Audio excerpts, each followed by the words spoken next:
So, Firestar. Firestar, the first ever protagonist of Warrior Cats. Honestly, there's not a lot to say on the surface. He just is like the guy. You know, he's not the best protagonist, not the worst protagonist. He just is a protagonist, which might be a bit of a hot take, but we'll get into that. So, this video is hopefully the start of a series that I call a protagonist profile. Basically, I'm going to break down the protagonists of the series as I finish an arc. And honestly, I probably should have done this a lot earlier, but, you know, life is going to life sometimes. So, let's get into it. First off, who is he? Who is Firestar? Firestar, originally Rusty, was a house cat who feels the call to the wild and is offered an apprenticeship in ThunderClan. He eagerly accepts and, well, you know the rest. He's kind of a generic archetype, which again is being a bit rude, but I think it's a fair assessment. He's heroic, he's good-natured, he's a little bit naive to the culture and the ways of the clans. A very stereotypical story, but I think that works. He's not overly complicated, and yes, he is evocative of many heroes of classic literature, but I still think that works for what the story is trying to do. It's not supposed to be trying to be this, like, monumental, mind-breaking, convoluted series. That comes later. So, for the most part, I think he works as a protagonist. You know, good-natured, heroic. He does the right thing because he's the right thing. He tries to make it so that everyone is okay and happy and safe. Usually safe above happy, if you've seen him in book 2. And overall, I think this is a really good way to introduce a series. A excellent protagonist. And I think Firestar, whatever his name is at the time, he never falters in these ideals. He always does the right thing. He always wants to be the person to protect people. He wants to do the right thing because he's the right thing, and he wants to stop people from doing the wrong thing because it's wrong. It's sometimes a detriment, but overall, I think it's a good kind of character archetype. And and you know, while we're on the topic of names, let's talk about it. So the first name we ever are introduced to him is Rusty. Rusty is, of course, you know, his kitty pet name, and it's reflective of kind of his pelt. It's described as orange, like very bright orange, unnaturally so for a cat. You know, protagonist vibes, I know. And it's that rusty kind of color. That's kind of what it is. But eventually, when he becomes an apprentice, he gets named Firepaw. And of course, fire, the color of fire is very similar to that of kind of a rusty color. At least that's what they're kind of imply. And if you see in the early artwork, he is much more of a bright orange cat. Before realism screwed us over. Which, that's a whole different conversation. Eventually, when he becomes a warrior at the end of the first book, he's given the name Fireheart. The suffix heart is probably referring to his good nature, which Bluestar gives to him. Not only that he wants to help anyone, he helps Yellowfang, he helps ShadowClan, he helps Ravenpaw to some extent, although she doesn't really know that as much, although it's kind of implied that she knows something's going on, but we'll, you know, that's, again, different conversation.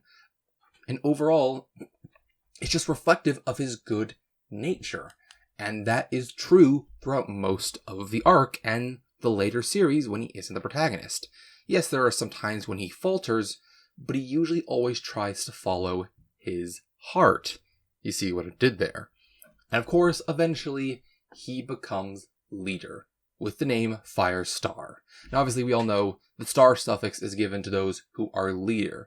And I think it usually represents the kind of special connection a leader has with StarClan, you know, the clan with all their warrior ancestors. It's also reflective specifically here because Firestar has a very unique relationship with StarClan. He has a connection with them very similar to a medicine cat, arguably even more powerful than the average medicine cat, because he can communicate them in dreams. He can have visions of potential futures. And, well, in any other life, he could have been a medicine cat. In fact, I guarantee you, there are fan fictions where he did become a medicine cat. And arguably, you could very easily make him one. So overall, the kind of point of this I'm trying to get across is that each name is reflective of his character and of his personality and of his story at each time it's given. And of course, he has Fireheart the longest. He has it in every single book, pretty much. And that's reflective of the point that his heart is one of the most important aspects of his person. And that reflects the entire series, as does his name. But speaking of the entire series, let's talk about the books.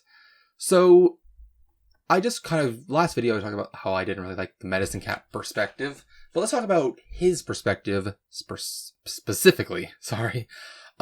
So, as recommended by Rex, if you're watching this, I don't know if you are, but you recommended this to me. In each book, is his perspective good? Is it consistent, I guess would be the correct way of saying it. Does his character, evolve and change, but still maintain certain core aspects, so it still feels like the same person, even though there are different authors? And I would say overall this is true. I mean, Firestar's not terribly difficult to write. Now, obviously, there are certain points in the books where he is a bit different. Obviously, in book 2 with the whole, and 3, I guess, his kind of relationship with Graystripe is strained because of Graystripe's relationship with Silverstream. Now, he doesn't hate Silverstream or RiverClan.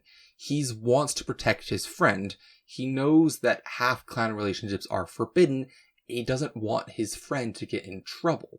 And if that requires him to be a bit more antagonistic, a bit more mean, then he can reconcile that. Because even though he is very much in tune with his emotions and wants to follow his heart, in his heart, at least initially, he wants to protect his friend. But of course, how he does that changes over the course of the second book. It goes from, I need to protect him from himself, to, I need to protect him from others. And that's really the whole point of book 2. And again, it keeps the core aspect of his heart being the most important part of Firestar's character. Yet, you can twist it and turn it in different aspects.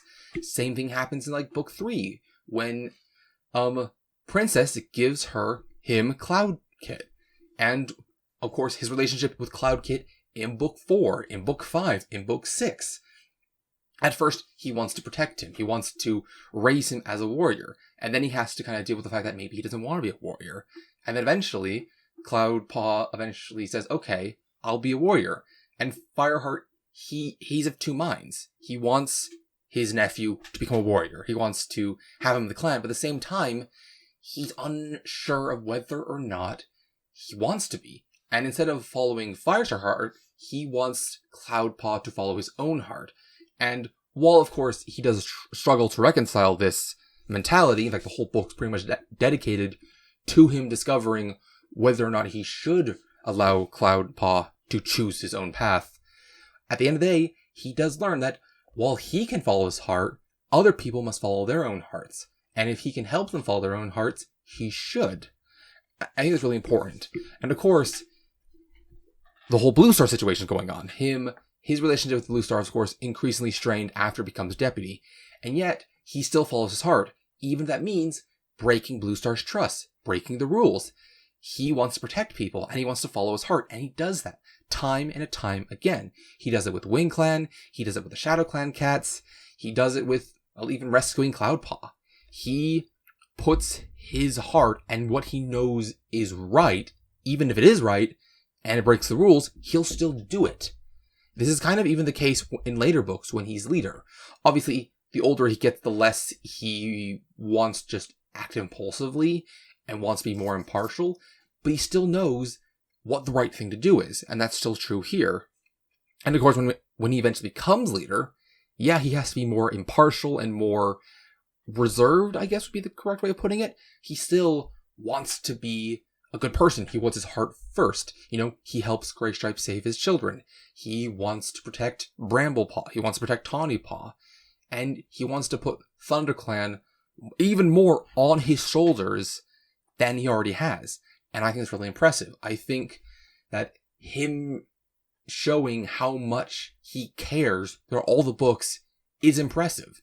And yeah, is it generic? Yeah. A protagonist caring about, characters is the most stereotypical thing you can ever do. But I think just because it's stereotypical doesn't mean it's bad.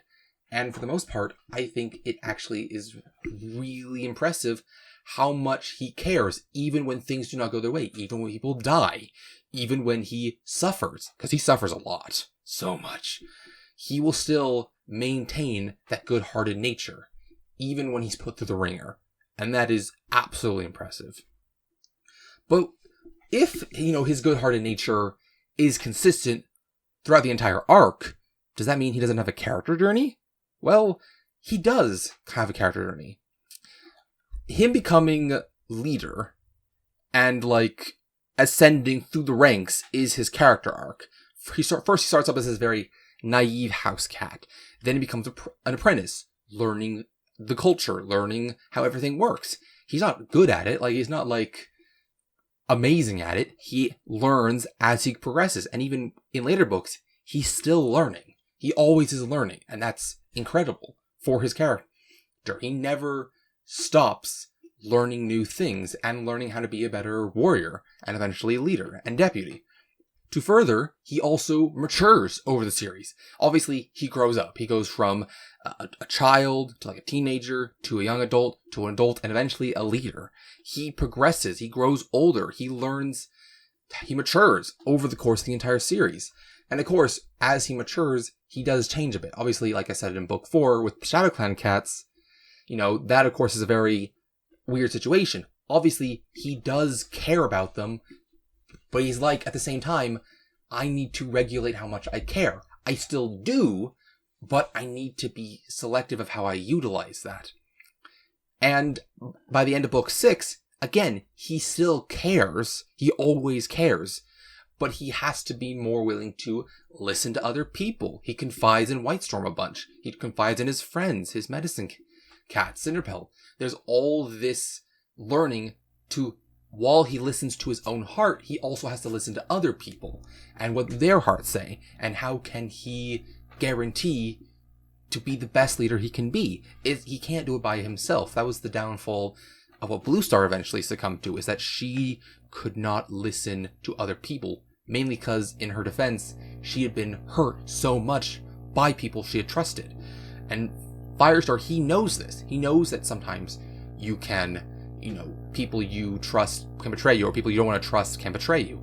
But he learns. The whole thing with Longtail, he doesn't trust him. He's, Tiger Star's lackey. But eventually, as the series progresses, Longtail proves that he's a good warrior. And Firestar comes to learn that not only is he a good warrior, but a loyal warrior. And that what Longtail did, it was wrong, but he's learned. He's matured, just as Firestar himself has matured. And I think that is the ultimate kind of takeaway from Firestar's journey. He has a big heart. He cares so much about everyone and everything. But ultimately, Firestar learns, and has to learn, that there is a time to be compassionate, and there is a time to be firm. And by the end of the arc, he learns this. And by the end of this arc, he has completed his hero's journey. He is leader of a clan. These people depend on him, and he depends on them. And he can do that. He can be that leader. He can be that person that people can depend on. And he learns this not only by being a mentor, a friend, a lover, but overall, one of the best warriors. And I didn't talk about the prophecy because yes, fire would save the clan, but it wasn't fire alone, it was fire together. He did all of this together. And that's it. Firestar, the original protagonist. Is he one of the best protagonists? I would say so. Definitely generic in certain aspects, but I think it is being reinterpreted and redone in a very unique way. And at the end of the day, while he was the first protagonist, and arguably one of the best ones, Firestar will always be remembered as having a heart of a warrior. Thank you so much for watching, and have an amazing day.